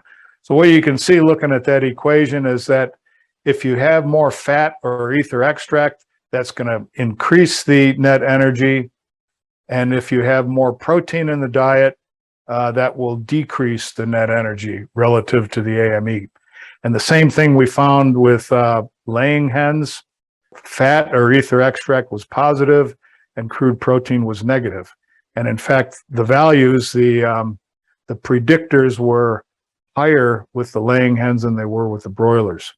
So then what we can do is apply these equations to your ingredients, and we have some value that we've either measured it or using a book value for AMEN, and then we know what the ether extract is and the crude protein, and we calculate what the net energy of these ingredients would be. We did that, and we came up with a bunch of different diets here, and we put those in the chambers, and we compared the predicted net energy of those diets with the measured NE, and we got a very high correlation between those two. And there were 2 different runs, the blue dots and another run, which was the red dots. And in both cases, we got a very, very nice correlation between the measured and predicted net energy. So that means that we can then formulate feed and feed it to chickens based on net energy. So here's the publications, Poultry Science. They're all in Poultry Science. And then if we have corn with a crude protein of 8.1, crude fat of 3.71%, and an AMEN of 3112, we get a net energy value of 2509 for broilers or 2474 for layers, etc., for all those ingredients. Of course, the values you have for your ingredients may not be the same as these, so you can use those equations to generate the net energy for broilers and layers. And let's look at a feed formulation exercise. So the question that comes up is, well, what is my requirement for net energy? I'll show you how to do that. And then how do I do all these calculations, where most of these feed formulation programs will have something called equations in there. You can put the equations right in there, and it'll go and take the AME values and the protein values and the fat values and calculate the net energy. And that's all done automatically. So here's the global nutrient equation in this particular program, which is concept 5. Net energy equals AME times 0.808, and then those values for the protein and fat. And so you do that, and you have, you see the column, the last column with the CG, that's a calculated value. So we have the NE for broilers is calculated. And the ME for broilers in megajoules is also calculated based on the ME kcals per kilo. So then what? Then we go ahead and formulate a diet. This is a grower diet. And we have all those ingredients in there: wheat, soybean meal, canola oil, etc. We come up with a diet. We've given it a restriction of 12.97 megajoules per kilo, and that comes out to 3,100 kcals per kilo for this diet. And then we notice here that the value for net energy is 10.3. So we can use that as our requirement for net energy. And then we forget about the restriction for metabolizable energy, take that away and put the minimum of 10.306 in the net energy minimum, and then recalculate the diet. So that's what we've done here. We get rid of the ME, metabolizable energy, and we put a net energy value there. And in this particular case, we've done that. And what happens is the diet is exactly the same based on the costs that of these ingredients. But what we notice also is that the shadow prices, the low range and high range, have changed. So what that means is that in some situation where we have rising feed prices, it's going to change the diet when you formulate with a net energy basis. There's the shadow prices. And in this particular example, the diet cost was the same for the AME versus the net energy formulation, but the shadow prices were much different. I think our feed grade edible oil today is much higher than 950, so that would likely have an effect on this on the formulation. And then just a few comments about the net energy formulation for laying hens, and we've done the same sort of predicted versus measured values here. So in this particular case, we had 3 different diets with different AME to net energy ratios. And they had about the same crude protein content. And you can see we have T1 and T3 have the same AME value, which is higher than T2. And then the net energy value was lowest for T2. And this particular experiment went for 20 weeks with 10 cages of 2 birds each and 10 replicates per treatment. So quite a large study. And there's the net energy to AME value at the top there. We have 0.765, 0.778, and 0.785. So increasing amount of net energy relative to AMEN. And the major difference here is the amount of canola oil in the diet, going from 0.34 up to 3.18. And the canola meal was lowest in the first diet. So these are the nutrients as measured. And then we'll look at the how the birds performed. The birds on the middle treatment were slightly lighter in weight than treatment 1 or treatment 3. Feed intake was lowest for treatment 3. Hen day production, unchanged for any of the treatments. Egg weight, unchanged for any of the treatments. And egg mass was slightly lower for the middle treatment than the low treatment or the high treatment. And then feed conversion was the lowest for the high net energy to AMEN ratio diet. And there's and all 3 of these treatments were greater than what Highline suggested that we ought to get. They suggested we ought to be peaking at about 95, and we were actually peaking at about 98% hen day production. So all of our treatments did better than the breeder spec. And then what about the economics of this, which comes back to the sustainability? Well, that depends on the price of oil. And we have the oil along the x-axis in Australian dollars per metric ton. And we can see with the treatment 1, it's fairly flat. Doesn't matter what the price of oil is. The cost per kilo egg will be, well, slightly more with higher with the higher oil price, but fairly flat. And we can see that with treatment 3, the curve is the steepest. Once we get lower than about $1,000 per kilo of per metric ton of oil, then the cost per kilo egg is lower than that first treatment. And we looked at egg quality, haw unit, breaking strength, yolk percent, albumin percent, shell and yolk color. And interestingly, the bottom one, the yolk color, is the darkest when we have more oil in a diet. And we get, it doesn't seem to follow, but the haw units are greatest with treatment 1 and treatment 3. So in conclusion, we have developed prediction equations to predict net energy of ingredients. And this is basically calculated by the AMEN minus crude protein times a factor plus ether extract times a factor. And those factors are different for broilers and layers. And the net energy formulation gives more value to fat and less value to protein. So that means that when we're formulating diets, we don't want to have excess protein if we can help it. In the broilers, the shadow prices have changed fairly dramatically.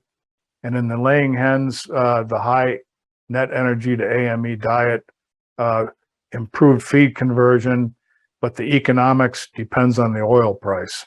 And because the net energy formulation is taking the wasted heat production into account, it will enhance sustainability. So thank you for listening, and I hope you got something out of this. And we have spent quite a bit of time and money to develop these equations with input from various organizations. Thank you.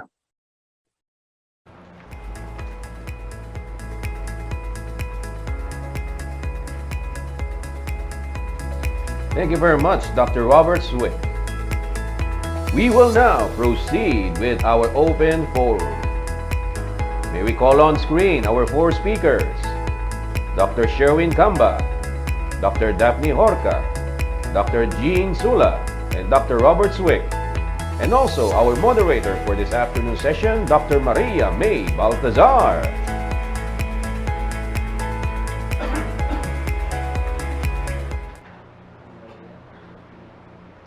Thank you very much, speakers, for sharing with us your knowledge with these important topics. And now for the Q&A session.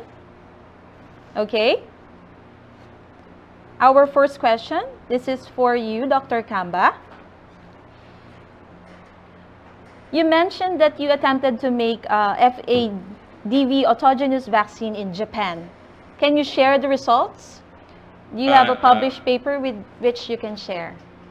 Yeah, first of all, I would clarify that my colleague, Dr. Del Valle, who's the one who's in charge in making that autogenous vaccine, and based on his work or experience in doing that, it is quite tedious because we needed lots of SPF eggs, embryonated eggs, and also in terms of the cell culture technique, I think that's one of the challenge that he encountered. And again, but in terms of the trial, I think it needs further testing or further, for instance, in the field in terms of clinical trials. And again, what another question? So that's for the first question for you, Dr. Camba. Yeah. Thank you very much. All right, Dr. Jorca, this next question is for you.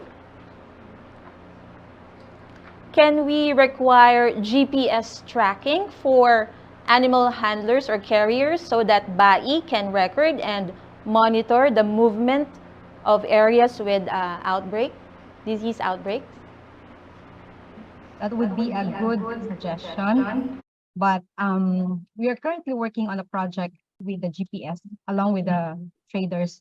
But all suggestions for research or for studies are welcome. We will inform the management about this for suggestions. But of course, that is doable. We can do that. That's a nice suggestion. Thank you very much, Dr. Jorca. The next question is for Dr. Soula.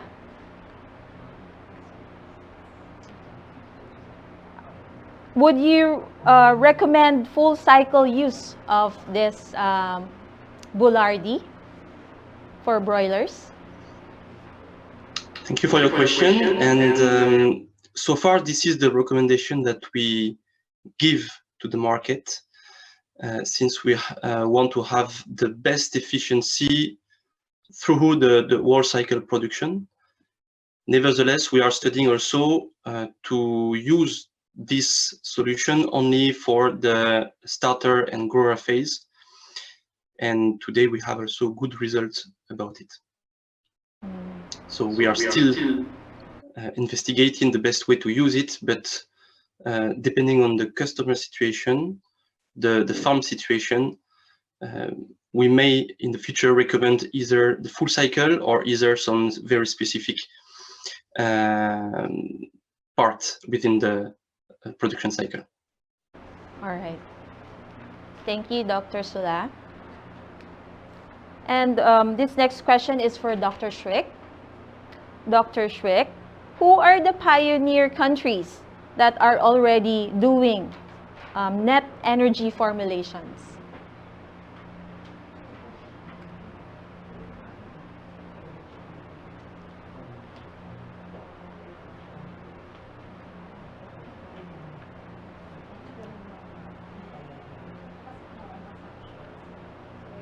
Okay.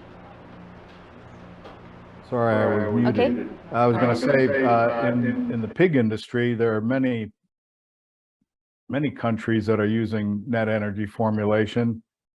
For the poultry industry, I would say there's only a handful of individual companies that are using it. And the main reason is, at least for broilers, is what I showed you there. If you formulate a typical diet, you may not get an advantage. But anecdotally, there's some evidence here in Australia that some of the companies that have adopted this have said that they were much better able to predict field performance when they were formulating with net energy. So, and in these days of high feed ingredient costs, it will probably make a difference. And we saw the other day the experiments reported by Dr. Aftab looking at different nutrient densities of the diet, and perhaps with net energy formulation you'd be able to use even a wider range of even a lower energy density and be able to still get the performance. All right. Thank you, Dr. Swick, for that very detailed question. So the next question is also for you, Dr. Swick. Which one is more practical to use, NE or ME, in which the database here in the Philippines on raw materials are incomplete in terms of NE value? Is it practical or safe to use the value of NE based on estimation or formula generated? I would say the answer to that would be yes, and you can, if you're just using table values, you can easily calculate the net energy based on the metabolizable energy and the protein and oil content of the ingredients. And it's fairly easy to do, and you can see what effect, if any, it has on your diet prices. But I would say it's more than safe to do. Thank you, Dr. Swick. It's more than safe to do, right? So for Dr. Jean-Baptiste Soula, Can the Saccharomyces cerevisiae boulardii be used in pellet feed? Dr. Soula, that question is for you. Thank you again. Live yeast are sensitive to heat, so in the process for broilers, for instance, where we pellet the feed, the yeast is sensitive. Nevertheless, our company succeeded in working with a patented technology to protect this live yeast from the pelletization. So today, yes, we can use it in the pellet feed with good success. Okay, thank you. Very well said, Dr. Soula. Okay, this next question is for Dr. Jorca.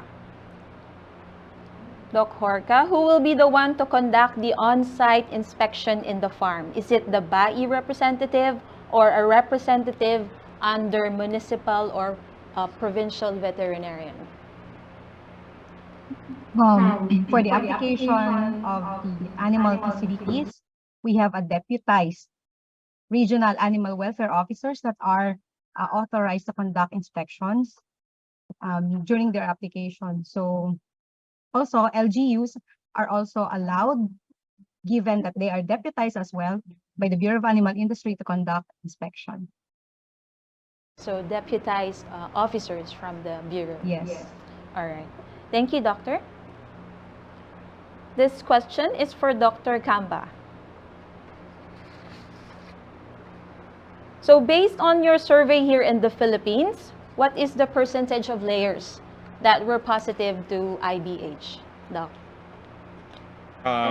For now, the surveillance is still ongoing, and we're partnering with various stakeholders in assisting with regards to sampling of layers. But right now, I cannot say in terms of percentage of the number of layer farms that are affected by the virus.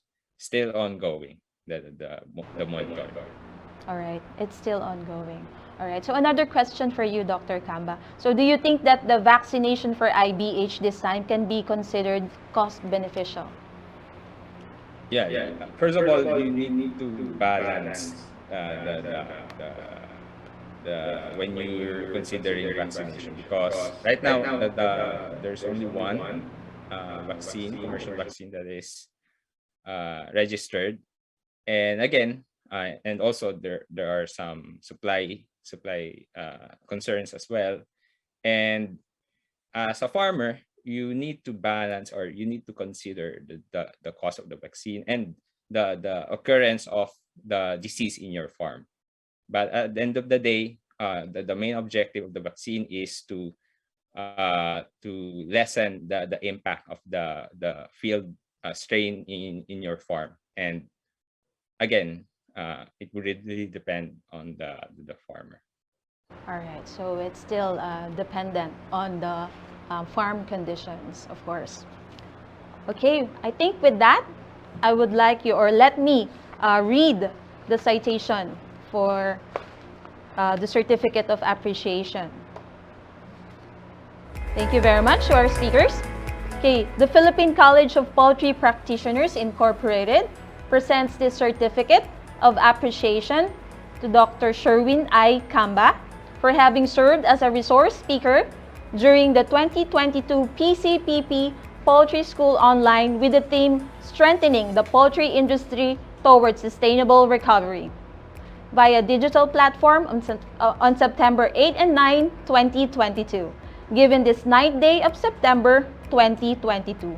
Signed, Maria Cynthia R. de la Cruz, DVM, Secretary, Esmeraldo B. San Pedro, DVM, President, Generoso Rene M. Romo Jr., Chairman, 2022 PCPP Poultry School Online. The same citation goes for Dr. Daphne L. Jorca, Dr. Jean-Baptiste Soula, and Dr. Robert Swick. Thank you very much again, and thank you for staying with us.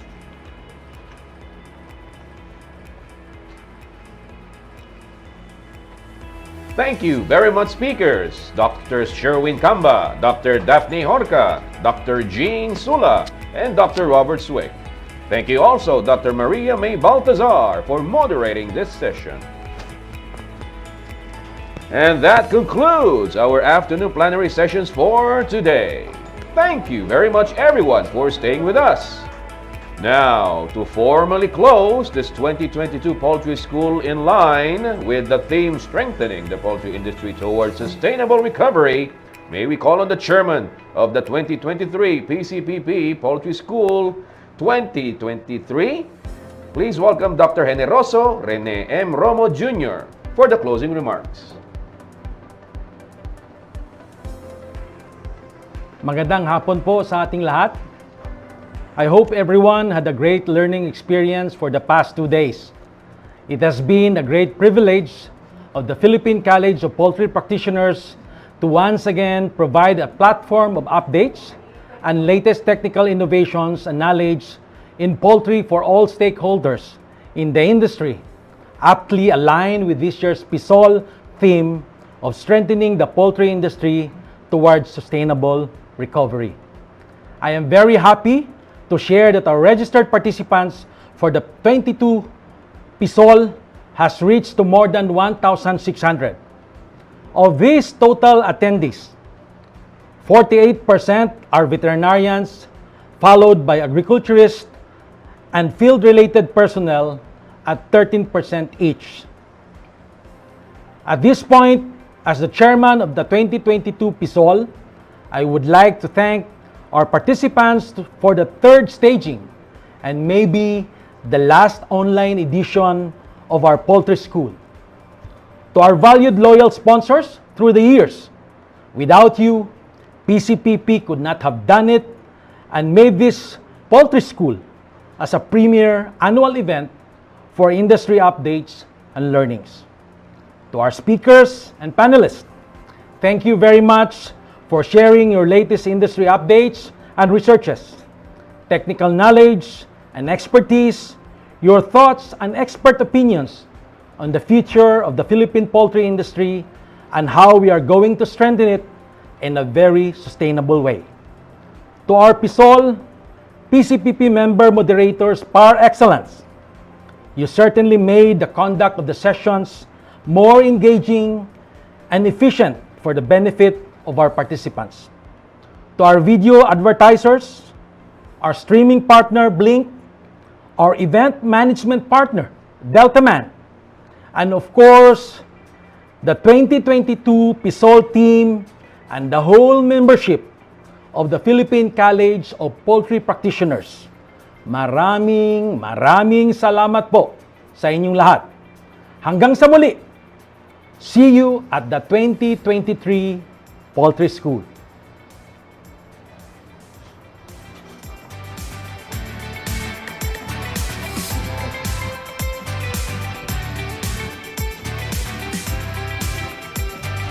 Ladies and gentlemen, the 2023 PCPP Poultry School Chairman, Dr. Generoso Rene M. Romo Jr. Thank you very much. And now, my friends, please stand by for the raffle. But before that, we would like to thank the following sponsors.